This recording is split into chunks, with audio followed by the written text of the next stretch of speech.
لبيك لا شريك لك لبيك إن الحمد والنعمة لك والملك. الحمد لله رب العالمين والصلاة والسلام على سيد الأنبياء والمرسلين اما بعد فاعوذ باللہ من الشیطان الرجیم بسم اللہ الرحمن الرحیم. پچھلے پروگرام میں میں نے کچھ ضروری چیزیں آپ کی خدمت میں ذکر کی تھیں اور ہم یہاں تک پہنچے تھے کہ ہمیں کچھ ساز و سامان اپنے ساتھ احتیاط کے ساتھ رکھنا ہوگا، اور اس کے آخر میں نے گزارش کی تھی کہ کچھ تربیت بھی ہماری ہونی چاہیے، مسائل کے اعتبار سے بھی ہوں، کوئی نشستیں وغیرہ ہو رہی ہوں اس کو آپ اٹینڈ کریں، جیسے آپ ہمارے یہ پروگرام دیکھیں، اور اسی طریقے سے اپنی باطنی تربیت کا اہتمام. اپنے بچوں کو اگر لے جا رہے ہیں تو ان کو پہلے سمجھا کر لے کے جائیں کہ بیٹا وہاں کسی چیز پہ تنقید نہیں کرنی ہے. مکہ اللہ کی رحمت کا مقام ہے اور مدینہ منورہ میرے آقا صلی اللہ علیہ وسلم کا جائے ہجرت ہے. ان دونوں مقامات پہ ادب ہے، احترام ہے.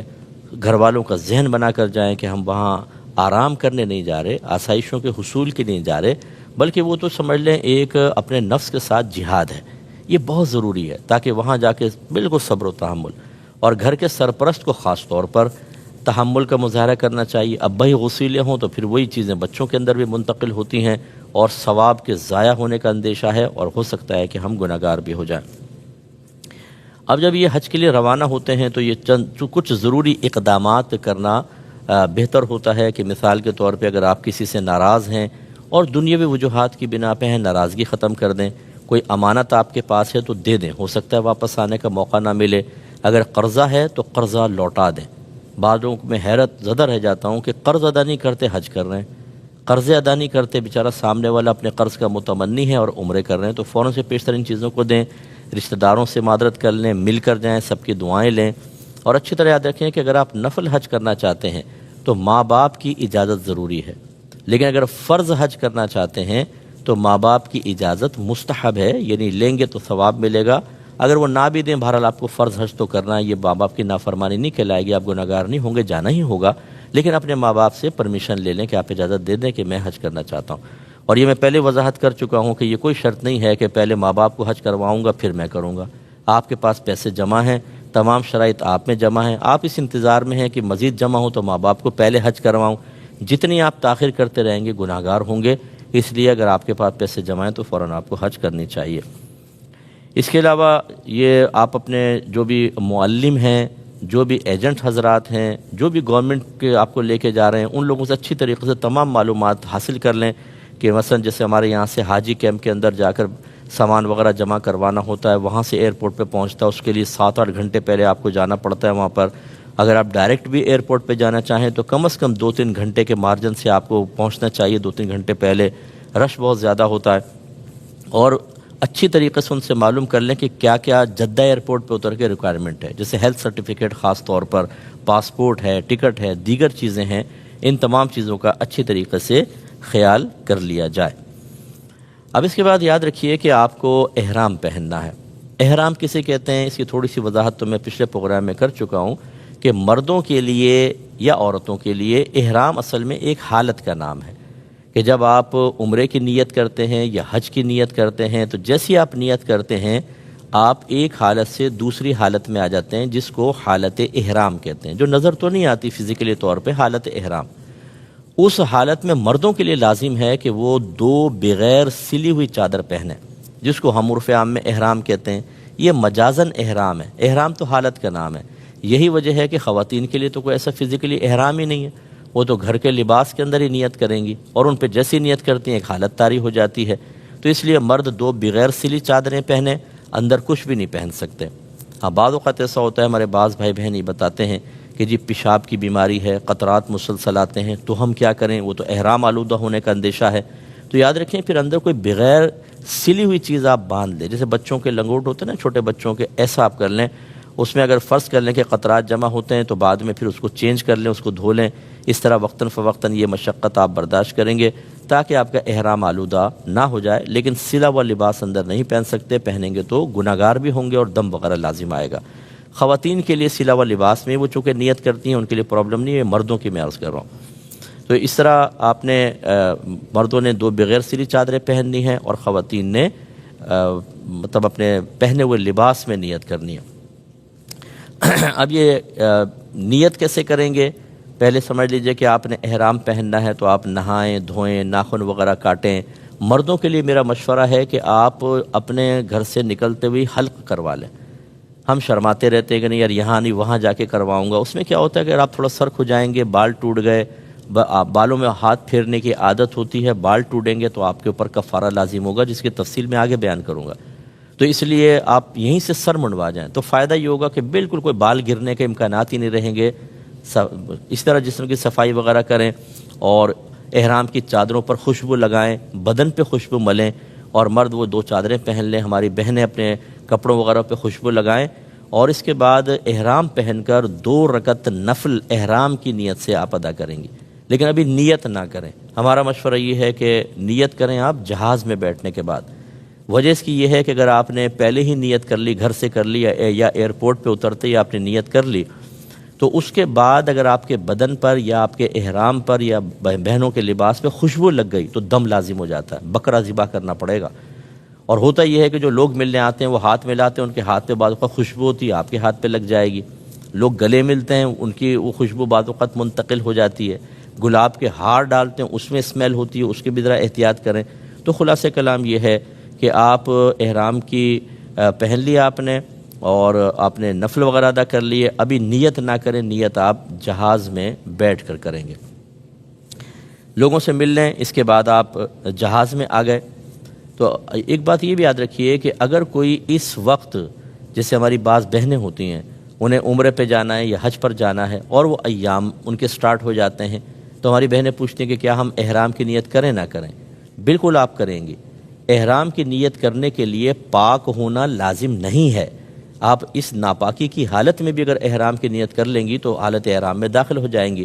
ہماری بہنیں نیت کر لیں، وہ حالت احرام میں آئیں گی، اور وہاں جا کے لیکن جب تک حالت حیض قائم ہے وہ عمرہ وغیرہ نہیں کریں گی، ویٹ کریں گی جب حیض ختم ہوگا پھر وہ عمرہ کریں، لیکن وہ نیت ضرور کریں گی۔ یاد رکھیں اگر آپ بغیر نیت کے چلی گئیں تو دم لازم ہوگا، کیونکہ ایک ایسا 5 ایسے ایریاز ہیں جس کا نبی کریم نے نام لیا باقاعدہ کہ ان سے آگے اگر کوئی نکلے اور مکے جانے کا ارادہ ہو اور بغیر احرام کے نکل جائے تو اس پہ دم لازم ہو جائے گا، یعنی بکرا یا دمبا ذبح کرنا لازم ہو جاتا ہے۔ ان مقامات کو کہتے ہیں میقات۔ جیسے ہمارے پاکستان ہندوستان سے جو جاتے ہیں تو ان کی میقات یلملم ایک جگہ ہے، یلملم، اور وہ جہاز کے سفر کے دوران ہی آتی ہے بیچ میں۔ اب اگر ہماری کوئی بہن یہاں نیت نہ کرے کہ نہیں میں تو حالت حیض میں مکے میں جا کے کروں گی، تو جیسی میقات سے گزریں گی بغیر آپ احرام کی گئیں آپ پہ دم لازم ہو جائے گا، اس لیے احرام کی نیت لازم ہوگی، کر لیں لیکن عمرہ وغیرہ ادا نہیں کریں گے۔ اس کے بعد جب یاد رکھیں کہ اب آپ جہاز میں بیٹھ گئے، فارغ ہو گئے، اب آپ نیت کریں عمرے کی۔ نیت دل کے پختہ ارادے کو کہتے ہیں۔ آپ دل میں ارادہ کر لیں بس آپ ہو جائیں گے محرم، لیکن اگر آپ زبان سے الفاظ کو ادا کرنا چاہیں تو کوئی حرج نہیں ہے، یہ کوئی زبان سے ادا کرنا لازم نہیں ہوتا، دل میں نیت ضروری ہے۔ الفاظ یہ ہیں کہ اللہم انی ارید العمرہ، اے اللہ بے شک میں عمرے کا ارادہ رکھتا ہوں، فیسرہا لی وتقبلہا منی، تو اسے میرے لیے آسان کر دے اور اسے میری طرف سے قبول فرما، واعنی علیہا وبارک لی فیہا، اور اس پر میری مدد فرما اور اس میں میرے لیے برکت پیدا فرما۔ نویت العمرۃ، میں عمرے کی نیت کرتا ہوں، واحرمت بہا للہ تعالی، اور میں نے اللہ تعالیٰ تیری رضا کی خاطر احرام کا ارادہ کیا، یہ میں احرام میں آتا ہوں۔ اس کے بعد یاد رکھیں جب آپ نیت کر لیتے ہیں تو پھر آپ کم از کم ایک بار تلبیہ پڑھیں گے، لبیک اللہم لبیک لبیک لا شریک لک لبیک ان الحمد والنعمت لک والملک لا شریک لک۔ یہ حالت احرام میں آنے کے بعد ایک بار تلبیہ پڑھنا لازم ہے، سمجھ لیں، پھر آپ حالت احرام آپ کی پختہ ہو گئی گویا کہ، اور 3 بار مستحب ہوتا ہے۔ مرد اتنی آواز سے پڑھیں گے کہ اپنے کان تک آواز پہنچے، اور ہماری بہنیں آہستہ آواز میں پڑھیں گی، اور پھر آپ جہاز میں بیٹھ گئے، بیٹھتے ہی نیت کر لیں، دیر مت کیجیے گا۔ اس میں بھی کیا ہوتا ہے کہ بعض اوقات جیسے ہم کھانا وغیرہ کھاتے ہیں، ہم کہتے ہیں چلو بعد میں کر لیں گے، وہ جہاز میں باقاعدہ اعلان ہوتا ہے کہ میقات آنے والی ہے، آپ نیت کر لیں، لیکن کھانا کھانے کے بعد بعض اوقات انسان سو جاتا ہے۔ کتنے لوگ سو جاتے ہیں اور انہیں احساس نہیں ہوتا، اور سوتی حالت میں اگر آپ میقات کراس کر گئے اور آپ نے اس سے پہلے نیت نہیں کی تھی تو دم لازم ہو جائے گا۔ اس لیے آپ جہاز میں آرام سے بیٹھ گئے، سامان وغیرہ رکھ دیا، نیت کر لیں اور اگر آپ قافلہ ہے آپ کے ساتھ تو سب کو اجتماعی نیت بھی ہو سکتی ہے۔ تلبیہ وغیرہ پڑھنے کے بعد پھر آپ اب تلبیہ کی بڑی فضیلت ہے۔ حضرت ابو ہریرہ رضی اللہ تعالی عنہ سے مروی ہے کہ جب لبیک کہنے والا لبیک کہتا ہے تو اسے خوشخبری سنائی جاتی ہے۔ عرض کی گئی یا رسول اللہ کیا جنت کی خوشخبری سنائی جاتی ہے؟ آپ نے ارشاد فرمایا کہ ہاں، یعنی تلبیہ کتنی افضل چیز ہے کہ جب آپ نیت کرتے ہیں احرام کی اور تلبیہ پڑھتے ہیں تو حاجی کے لیے جنت کی بشارت ہوتی ہے۔ اور یاد رکھیں کہ جب تک آپ طواف شروع نہیں کریں گے عمرے کا، آپ یہ تلبیہ پڑھتے رہیں۔ سب سے افضل ذکر اب یہ ہے، درود پاک، لا الہ الا اللہ، سبحان اللہ، الحمدللہ، لا حول ولا قوت الا باللہ، سب کی اپنی اپنی فضیلتیں، لیکن اس وقت حالت احرام میں تلبیہ پڑھنا سب سے افضل ہے۔ اور جب بھی آپ پڑھیں 3 دفعہ کم از کم پڑھیں، جیسے آپ نے پڑھ لیا 3 دفعہ، 6 دفعہ، 9 دفعہ، پھر آپ ٹھہر گئے، تھوڑا تھک گئے تو چلو پھر جب یاد آئے فوراً پڑھ لیں، حتیٰ کہ جب آپ عمرے کا طواف سٹارٹ کریں گے تو پھر آپ اس کو روک دیں گے۔ حالت احرام میں چند چیزیں ممنوع ہو جاتی ہیں، اس کا بھی ایک تفصیل آپ کے اپنے ذہن کے اندر آپ رکھیں۔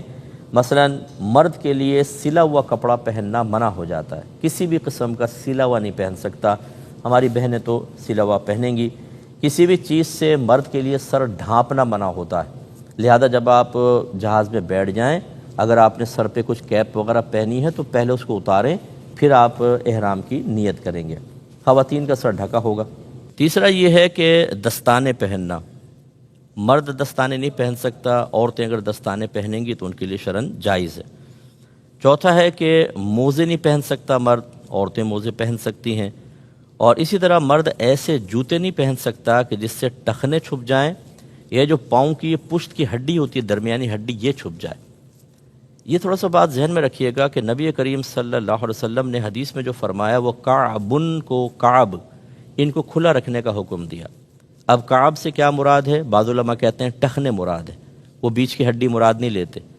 تو جو یہ علماء ہیں وہ کہتے ہیں وہ ٹخنے کھلے ہوں، اگر آپ نے ایسا جوتا پہنا ہوا ہے کہ یہاں سے وہ فرض کر لیں کہ پورا ڈھک بھی لے لیکن ٹخنے کھلے ہیں تو ٹھیک ہے، بس ٹخنوں کو منع کیا۔ اور بعض نے کہا نہیں، ابھری ہوئی ہڈی چونکہ نبی کریم صلی اللہ علیہ وسلم نے بیان فرمایا وہ یہ ہے، وہ اس کو مراد لیتے ہیں لیکن ساتھ میں ٹخنے بھی مراد لے لیتے ہیں۔ تو وہ یہ کہتے ہیں علماء کہ ان دونوں کو کھلا رکھیں، وہ کہیں گے ہوائی چپل پہنیں آپ۔ تو بتانا یہ مقصود ہے کہ احتیاط اسی میں ہے کہ جب علماء کا اختلاف ہو تو ایسی جوتی استعمال کریں جس میں بیچ کی ہڈی بھی نہ چھپے اور ٹخنے بھی کھلے رہیں، ٹھیک ہے نا۔ لیکن اگر آپ کسی شخص کو یہ دیکھتے ہیں کہ اس نے کسی مفتی صاحب سے پرمیشن لے لی ہے اور وہ کہتے ہیں کہ ٹھیک ہے آپ ایسے جوتا پہن سکتے ہیں کہ آپ کے پاؤں کی پشت چھپ جائے تو کوئی بات نہیں، ٹخنے بس کھلے رہیں، تو آپ کو کسی پر اعتراض نہیں کرنا ہے۔ آپ کو نظر آئے گا لائن میں کھڑے ہوئے جوتے پہن کے کھڑے ہوتے ہیں، بعض ربڑ کے جوتے ہوتے ہیں جس میں چلنا بہت ایزی ہو جاتا ہے لوگوں کے لیے، تو آپ نے فتویٰ جاری نہیں کرنا ہے کیونکہ اس میں اختلاف ہے۔ محتاط مسئلہ یہی ہے، احتیاط کا تقاضا یہ ہے کہ ٹخنے بھی کھلے ہوں اور پاؤں کی پشت بھی، یعنی جو پاؤں کی درمیانی ہڈی ہے یہ بھی کھلی ہونی چاہیے۔ اس کے بعد چہرہ ڈھانپنا، یاد رکھیں یہ مرد عورت دونوں کے لیے لازم ہے، اور چہرہ ڈھانپنا منع ہے۔ حالت احرام میں حرام کام کی ہم تفصیل بیان کر رہے ہیں، تو چہرہ کھلا رکھنا واجب ہے، مرد کے لیے بھی اور خواتین کے لیے بھی۔ وہ اس طرح پورا یہ ٹکلی کھلا رکھیں گی۔ بعض بہنیں ایسی ہوتی ہیں کہ جو نہیں چہرہ کھولتی ہیں تو ان کے لیے پھر حکم یہ ہوتا ہے کہ وہ ایک جیسے وہ کرکٹ کیپ ہوتا ہے نا، ایسا لے کر یہ مل جاتا ہے بازار سے، اس کے آگے وہ ایک پردہ سا لگا لیتی ہیں، تو اب وہ چہرے پہ نہیں لگتا۔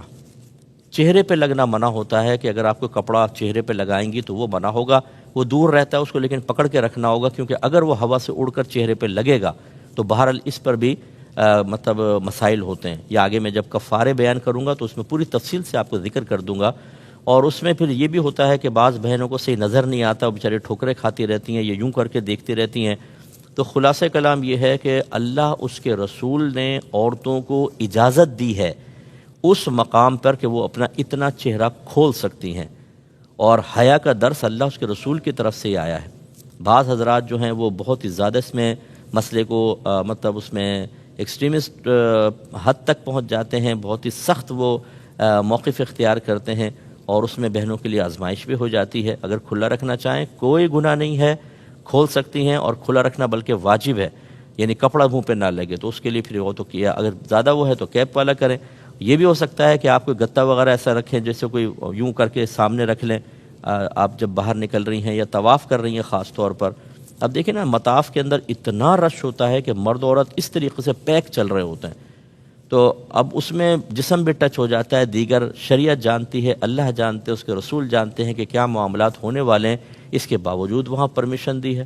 مرد کو عورتوں کو حکم دیا ہے کہ اپنے نفس کو قابو میں رکھیں، نگاہوں کے قابو میں رکھیں، اور یہ ایک آزمائشی مناسک ہیں. آپ غور کریں تو نگاہوں کی بھی حفاظت کرنی ہے، جان بوجھ کے جسم ٹچ نہیں کرنا ہے، لیکن پھر بھی ہو جاتا ہے. تو خلاصہ کلام یہ ہے کہ ان رعایات سے اگر فائدہ اٹھایا جائے تو بہتر، ورنہ کوئی بہن پردہ کرنا چاہیں تو بہرحال منع نہیں ہے، لیکن اسی احتیاط کے ساتھ کہ وہ پردہ منہ کے اوپر ٹچ نہ ہونے پائے، ورنہ اس میں کفارہ لازم ہو سکتا ہے. اور وہ کفارہ کیا ہے جیسے میں نے بتایا، میں آخر میں آپ کو بتاؤں گا. اسی طرح دیکھیں، جب آپ نے احرام کی حالت میں آنے سے پہلے آپ نے سنا کہ خوشبو آپ لگا سکتے ہیں اپنے احرام کی چادروں میں، جتنی مرضی خوشبو لگائیں، جسم پہ لگائیں، ہاتھوں پہ لگائیں. اب آپ جب حالت احرام میں آئیں گے تو یہ خوشبو آپ کے لیے نقصان کا باعث نہیں ہے، کیونکہ یہ نیت سے پہلے لگائی گئی تھی. ایسی بہنیں. لیکن جب آپ حالت احرام میں آ جاتے ہیں، اب آپ خوشبو کا استعمال نہیں کر سکتے. اگر آپ نے کوئی خوشبو لگا لی، کسی اور نے خوشبو لگا دی آپ کے، تو پھر یاد رکھیے کہ یہ حرام ہے حالت احرام میں. اور اس میں بعض صورتوں میں دم لازم ہوتا ہے، بعض صورتوں میں صدقہ فطر لازم ہوتا ہے.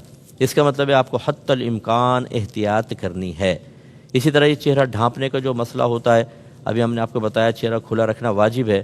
سوتے ہوئے بھی بڑی احتیاط کریں. یہ نہیں کہ آپ منہ پہ چادر یا کمبل لے کے سو جائیں اور وہ منہ کے اوپر ٹچ ہوتا رہے، تو وہ اس پہ بھی کفارے لازم ہوتے ہیں. چہرے گردن سے آپ اوڑھیں، ہمیشہ منہ کے اوپر نہ اوڑھیں، یہ بہت احتیاط کریں.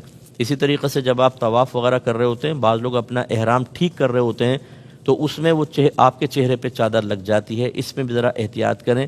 یوں ہی جب آپ اپنی چادر کا پلو سنبھال رہے ہوں تو ایسا نہ کریں کہ کسی کے منہ پہ مار دیں. آگے پیچھے ذرا خیال کریں، لوگ ہوتے ہیں، اس کی احتیاط کرنی چاہیے. یہ جو خالص خوشبوئیں ہوتی ہیں جیسے الائچی ہے، لونگ ہے، دار چینی، اس کو خالص کہتے ہیں، یعنی ان کے اندر کوئی آپ نے آرٹیفیشل کوئی چیز نہیں ڈالی. ان کو اگر آپ نے چبا لیا بغیر پکائے تو اس سے بھی دم لازم ہو جاتا ہے، کیونکہ الائچی چبائیں گے پورے منہ میں خوشبو ہو جائے گی. بعض لوگ چھالیاں لے کے جاتے ہیں، خوشبودار چھالیاں، دور سے اسمیل آ رہی ہوتی ہے. یہ چیزیں بھائی وقتی طور پہ آپ منقطع کر دیں، ورنہ یہ خوشبودار چیزیں اگر آپ کھائیں گے دم لازم ہوگا. تو لیکن اگر یہ الائچی وغیرہ پکا لی گئی ہو، جیسے کوئی بریانی کھا رہے ہیں آپ یا کوئی سالن کھا رہے ہیں، اس میں کالی مرچ آ گئی، اس کے اندر الائچی، اب چاہے خوشبو بھی دے رہی ہو، پکنے کے بعد خوشبو کو فنا مانا گیا، وہ ختم ہو جاتی ہے تو وہ صحیح ہے. لیکن کچی کھانا، پکنے سے پہلے کھانا، یہ آپ کے اوپر دم لازم کرے گا، یعنی گویا کہ حالت احرام میں یہ منع. ایک مسئلہ یہ ہے کہ کسی بھی مرد کو یا عورت کو شہوت کے ساتھ چھوا، یہ بھی حالت احرام میں منع ہوتا ہے اور اس پہ کفارے وغیرہ ہوتے ہیں. اس لیے جو نئے کب شادی شدہ حضرات ہوتے ہیں وہ احتیاط کریں کہ ہاتھ پکڑ کے نہ چلیں. اس سے ہو سکتا ہے کہ ایسے معاملات ہو جائیں، جیسے اپنا احرام کا دامن پکڑا دیں بہن کو، وہ پیچھے پیچھے چل رہی ہوں، اس طرح کی کوئی چیز کریں. جسم حتی الامکان حالت احرام میں ٹچ نہیں ہونا چاہیے، ورنہ یہ بھی حرام ہے. اسی طرح حالت احرام میں بال یا ناخن وغیرہ نہیں کاٹ سکتے. کنگھا نہ کریں حالت احرام میں، کیونکہ اس سے بال ٹوٹیں گے، آپ گناہ گار بھی ہوں گے، اس پہ کفارہ بھی لازم ہوگا. اس لیے ہم نے شروع میں آپ کو مشورہ دیا تھا کہ حالت احرام میں آنے سے پہلے مرد حضرات کو چاہیے کہ سر منڈوا لیں، لیکن بہرحال بہنوں کی مجبوری ہوتی ہے. تو یہ اگر وضو کرتے ہوئے بڑی اگر آپ کے بال ٹوٹتے ہیں تو ذرا احتیاط سے مسح کریں، بہت گہرا مسح نہ کریں کہ وہ بال ہاتھ میں آتے ہیں تو اس پر بھی کفارہ ہوتا ہے. آخر میں ہم ذکر کریں گے، تھوڑا احتیاط کیجیے گا. اسی طریقہ یہ ہم نے آپ کو پہلے بتا دیا، شروع میں نے بتایا کہ کسی کا آپ حالت احرام میں سر وغیرہ نہیں مونڈ سکتے، کسی کے بال نہیں کاٹ سکتے، کاٹیں گے تو کفارہ لازم ہوگا. لیکن جب آپ حالت احرام سے باہر نکل رہے ہوتے ہیں، جیسے آپ نے عمرہ کیا، اب آپ نے تمام مناسک کر لی، اب حلق کی باری آئی، یا آپ نے طواف یعنی مینا کے اندر آپ نے کنکری مار لی، قربانی کر لی، اس کے بعد آپ کو حلق کروانا ہوتا ہے. یہ عین جب حلق کا احرام سے باہر نکلنے کا ٹائم آئے تو محرم آپس میں ایک دوسرے کا حلق کر سکتے ہیں، بال کاٹ سکتے ہیں، جس کو قصر کہا جاتا ہے، یہ شرعاً جائز. لیکن اس کے علاوہ حالت احرام میں، اس احرام کی حالت سے باہر نکلنے سے پہلے کریں گے تو گناہ گار ہوں گے. اور اس کے علاوہ حالت احرام میں یہ جو چیزیں، بس یہ آپ ذہن میں رکھیں، اس کے علاوہ مکروہ کچھ چیزیں ہوتی ہیں کہ اس میں وہ حرام تو نہیں ہے لیکن ناپسندیدہ ہیں، جیسے جسم کا میل چھڑانا، بالوں میں کنگھی کرنا، اور اسی طرح جان بوجھ کر خوشبو سونگھنا، لگے نہیں بس دور سے لیکن سونگ رہے ہیں، ایسا بھی نہ کریں. اور غلاف کعبہ کو اپنے چہرے پہ لگا لینا، یہ بھی احتیاط کریں. جب آپ وہاں دعا مانگتے تو غلاف کعبہ حالت احرام میں چہرے پہ نہ لگے. اسی طرح حجر اسود کو جب آپ بوسہ دیتے ہیں دور سے استلام کر لیں، بیسٹ ہے، کیونکہ لوگ اس میں عطر ڈال دیتے ہیں. اب جب آپ اس کو بوسہ دیتے ہیں آپ کے ہونٹوں پہ اگر خوشبو لگ گئی، یاد رکھیں دم لازم ہو جائے گا، اس لیے بڑی اس میں بھی احتیاط کریں. اسی طریقے سے یہ بھی مکروہ ہے کہ آپ سوتے ہوئے اوندھے منہ لیٹ جائیں تکیے کے اوپر. بعضوں کو عادت ہوتی ہے الٹا لیٹنے کی، تو چہرہ کپڑے کے اوپر آئے گا، اس لیے اس میں احتیاط کیجیے گا. تو یہ چند چیزیں تھوڑی سی آپ کریں. اس کے علاوہ جو امور ہوتے ہیں سب جائز ہوتے ہیں، یہ آپ حرام اور مکروہ چیزوں کو ذرا ذہن میں رکھیے گا. اللہ تبارک و تعالی سے دعا ہے کہ رب کریم جو کچھ ہم نے سنا اس کو سمجھنے، اس پہ عمل پیرا ہونے کی توفیق عطا فرمائے. آمین. وآخر دعوانا ان الحمد للہ رب العالمین.